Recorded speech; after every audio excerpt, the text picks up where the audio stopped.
On the 27th of May 1942, an attempt was made by the Czech resistance to kill Reinhard Heydrich. When I've talked of the assassination of Heydrich in the past, there's always someone who says that he wasn't assassinated, he died in hospital. That is of course true, but I suppose we could say that of just about anyone. After all, JFK died of his wounds received after being shot. I do of course appreciate that JFK died very quickly after being shot, whereas it took Heydrich several days to succumb to his injuries. In this video, I'm going to talk about those several days. In fact, this video is about the assassination of Heydrich. And in this case, I'm not referring to the attempt on his life made on the 27th of May 1942. Heydrich was injured on the left side of his chest by a grenade splinter. A passing lorry was flagged down and it transported him to the nearest medical facility, Bulovka Hospital. The hospital was possibly one of the most modern in Europe at the time. It had been rebuilt in 1931. The head of its surgical department was the experienced and competent Professor Jan Levitt. However, as he didn't meet up with Nazi racial expectations, he was dismissed under the order of the 17th of March 1939, which led to all Jewish doctors being dismissed from their posts almost immediately after the occupation of Moravia and Bohemia by Nazi Germany. When Heydrich arrived at the hospital, Dr. Puhala, Dr. Slanina and the surgeon Dr. Snyder were on duty. Dr. Slanina conducted the first examination and wrote afterwards, "With a forceps and a few swabs, I tried to see the depth of the wound. I found pneumothorax, contusion of the lung, and a 3 centimeter long metal splinter. There were also pieces of upholstery through the diaphragm into his abdomen, damaging the spleen and the tail of the pancreas. The first step for the medical staff was to stop the hemorrhage by local pressure, while Heydrich was lying on a table in the hospital director's office." There is a photograph which I've seen of what was actually happening. Unfortunately, I was unable to get a copy of that photograph for this video. In the photograph, there are several figures standing around the table, and the hygienic conditions are not what one might expect in a hospital. Some of these people are still wearing their normal clothes, some have no head or facial cover. Maybe this can be explained by who the patient was. They had to make a decision. I don't know, it's just my guess. The patient, Heydrich, was then transferred to the operating room and surgery was performed by thoracic surgeon Walter Dick and abdominal surgeon Dr. Holbaum. They were both experienced German practitioners. Heydrich was anaesthetized with a high-pressure mask. The chest was closed around a rubber-draining PETSA tube connected to a suction device. The Czech personnel were prohibited from entering both the operating room and the floor where Heydrich was taken after his operation. The abdominal surgeon sutured the diaphragm where there was a 10 centimeter tear. He removed the splintered spleen, sutured the tail of the pancreas and inserted a drain into the left corner of the abdomen. During the course of the treatment, Heydrich received several blood transfusions as well as anti-gangrene and, contrary to popular belief, anti-tetanus injections. Within 2 days, the patient was recovering well. There's no record that post-operative x-rays were performed. On learning of the attempted assassination, SS Chief Heinrich Himmler sent Dr. Karl Gebhardt and Ludwig Stumpfegger to Prague. Gebhardt was an orthopedic surgeon from Berlin. He was in charge of this private clinic at Hohenlychen, which became quite trendy in Nazi times as a place where the National Socialist elite would go for a cure. The Hohenlychen clinic had been a tuberculosis clinic when it had been set up. However, by the 1930s there was less need for a tuberculosis clinic, and so Gebhardt had successfully turned it into a private clinic for sports injuries. As Himmler's appointee, Gebhardt was in charge and he overruled all the other surgeons. He prevented the use of sulfonamide when Heydrich's temperature rose and forbade the transfer of the patient for a follow-up operation at any other hospital. The omission of sulfonamide treatment was particularly noteworthy since they were then considered to be a sort of a miracle drug which could prevent infections if correctly administered. I think it's fair to say that sulfonamides were the first effective antibacterial drugs. Bayer AG started experiments in 1932, which led to the first sulfonamide, which was trade named as Prontosil. Prontosil was a prodrug, that is to say, a pharmacologically inactive product that once is intaken is metabolized by the body and becomes pharmacologically active.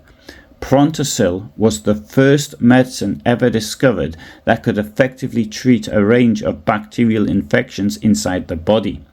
However, whereas Bayer held the patent for Prontosil, the company could not patent the active ingredient, which was the molecule sulfonamide, also known as sulfur. To cut a long story short, it was discovered after the patent was issued that it was this molecule which led to people being cured. This had been first synthesized in 1906 and was widely used in the dye-making industry, and its patent had expired. Therefore, anyone could copy the drug. This now was to have very unfortunate consequences for many people. In the days following the operation, Heydrich developed a gradual fever but seemed to be improving. On the 7th day, the patient was able to sit up in bed to eat, something that appears very odd given the surgery he'd just had. However, he collapsed suddenly and remained in a coma until the early hours of the 4th of June 1942 when he died. His death was recorded by a clerk in the Death Register, Volume 1, 1942, under number 348.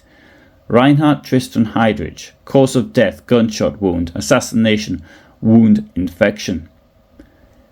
The autopsy was conducted at the request of the Reich Protector's Office by Herwig Hampel, Professor of Pathology at Charles University, and the forensic pathologist Gunther Wehrich. The Reich Protector's Office had requested the autopsy, and therefore it was carried out within 4 hours of Heydrich's death. Also present at the autopsy were Professors Dick and Holbaum, Professor Sauerbruch, and the SS physicians Professor Gebhardt and Dr. Stumpfegger.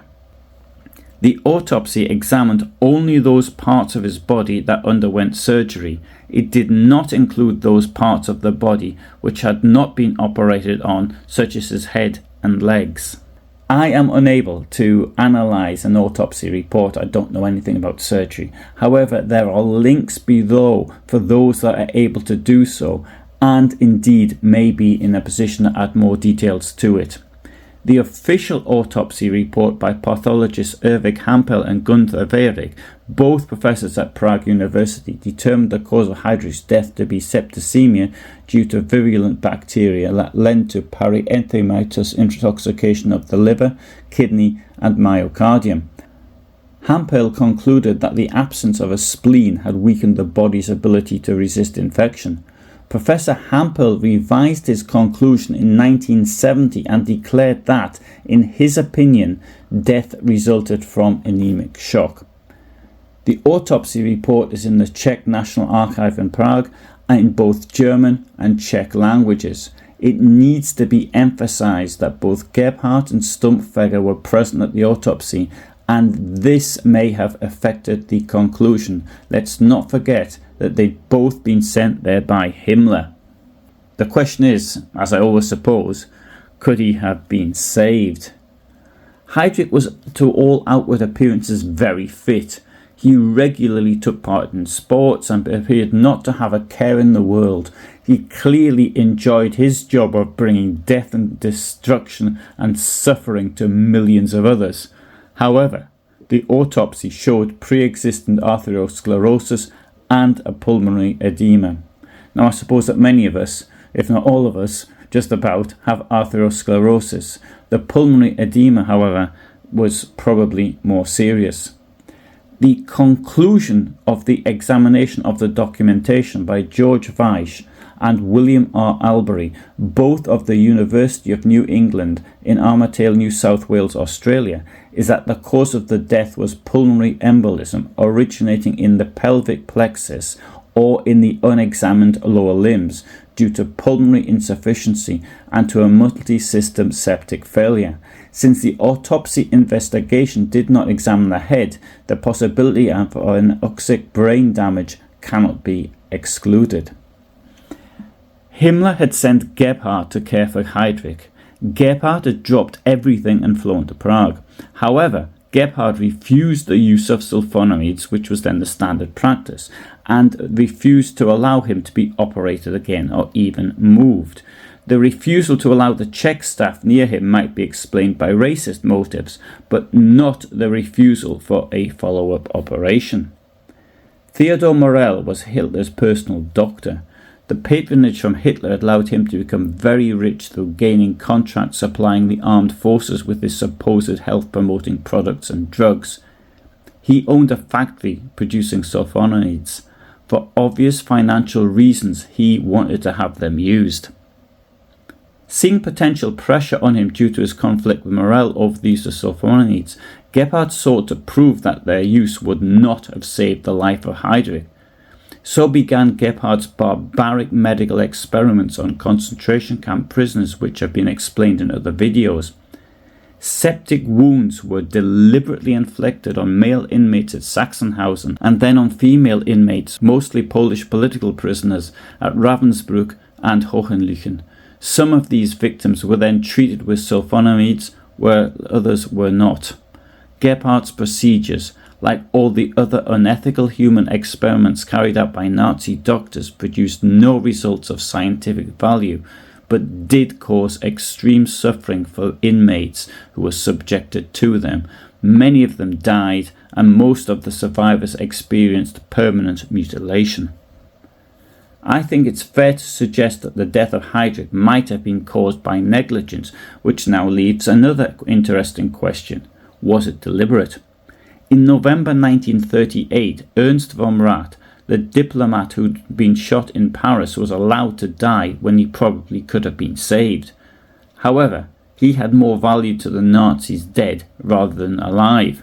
This allowed them to carry out the Night of the Broken Glass pogrom and blame a mythical Jewish world conspiracy. Is it possible that Heydrich too could have been left to die? My own opinion is that this is highly unlikely. Himmler may have seen Heydrich as a future rival, but for the moment he was very loyal to his boss and to the Nazi Party. Therefore, I see this as improbable. However, there are those that disagree with this opinion. I'll here mention the allegation that botulinum was used in the grenade thrown at Heydrich, which I have dealt with in far more detail in another video. There's a link below to that as well. Botulinum toxins block nerve functions and can lead to respiratory and muscular paralysis. Research was carried out into military applications during World War II in the United States and the United Kingdom. Paul Fildus was a British bacteriologist who worked at Porton Down and had developed the world's first anthrax bomb. He claimed in 1970, aged 88, that he'd fixed botulinum toxin on the grenades that were used in the attack on Heydrich. And you can see what those grenades look like. Here, this one was abandoned at the scene of the Heydrich assassination attempt. Fildus claimed that he'd personally supervised the grenades. It's true that the grenades had been tampered with. The number 73 grenade was an anti-tank weapon hurriedly developed following the fall of France when there was a chronic shortage of anti-tank weapons in the United Kingdom. The number 73 grenade looked a bit like a thermos flask, which is why it was often called the thermos bomb. It was 9 centimeters in diameter and 28 centimeters long. It weighed 2 kilos and contained about 1.6 kilos of polar ammonium gelatin dynamite or nitrogelatine. Both of these substances are highly flammable. Because of its weight, it could not be thrown very far, and it lacked the explosive force to knock out all but lightly armoured vehicles, but it could damage the tracks and thus immobilise the vehicle. However, this short range meant that the user could also be hit in the explosion. It could, of course, damage a car quite seriously, indeed destroy it. The grenade was developed in what might be called panic mode after the fall of France. Once the situation stabilised, production was discontinued, although it was used for demolition purposes, a roll without a fuse which suited it much better, which explains why production started again in 1943. It was, however, suitable, it could be argued, for the attack on Heydrich, who was travelling in an open car at a location where a close attack could be made. However, I would argue that a standard grenade would probably have been much better, as it could be thrown further. And indeed, the reason why Heydrich wasn't killed on the scene was the fact that the grenade could not be thrown very far. Indeed, it seems that the grenade was only thrown around 140 centimeters, meaning that the assailant was really close to the target. The lower two-thirds of the grenades used in the attack on Heydrich had been removed, but the whole weapon was wrapped in adhesive paper. Filders claimed that the botulinum toxin had been placed in vials fixed with adhesive. Today, this allegation has been repeated by a number of people. There's no evidence other than the word of Paul Filders to support this hypothesis. The laboratories that analysed the grenades that were captured by the German occupation forces did not find any trace of toxin. Heydrich suffered none of the effects of botulism, nor did Jan Kobisch, who threw the grenade, nor a passerby who was injured in the calf by a grenade shard. The grenades were not prepared in Portendown as Filders claimed, but by the secret services. The grenades had been cut up to make them smaller and lighter for the ease of transport and for attacking Heydrich's car. It's quite ridiculous, in my opinion, to assume that these weapons contain such a dangerous toxin and a highly flammable explosive were delivered by parachute and then hidden on the persons of the Czech resistance fighters, held in place with a bit of glue or adhesive tape. Such a weapon, including botulinum toxin, was developed. However, work on it started in March 1942, after the partisans had been flown to occupy Czechoslovakia. So as far as that's concerned, I can only suggest that Paul Filders at 88 maybe got a bit confused. In this video, I have gone well outside my own knowledge. I don't know anything about surgery, and therefore really do encourage those interested to look at the evidence presented in the autopsy report and the article published in Focus magazine in Israel, written by George Weiss and William Bradbury, entitled The Attempt on the Life of Reinhard Heydrich, a review of his treatment and autopsy, upon which I have based a large part of this presentation. There's also links to other articles below, so if you want to see more, please do so. I hope you found this interesting. I upload every Friday at 2000 hours my time. I'm nearly always in either Germany or Poland. Sometimes upload on other days too, as well as frequently doing live broadcasts. So if you want to know when I'm uploading, then you might like to subscribe. In the meantime, you might want to have a look at the video I did on the allegation that botulinum toxins were used in the attack on Heydrich in 1942, a link for which will appear here. Thanks for listening, and bye for now.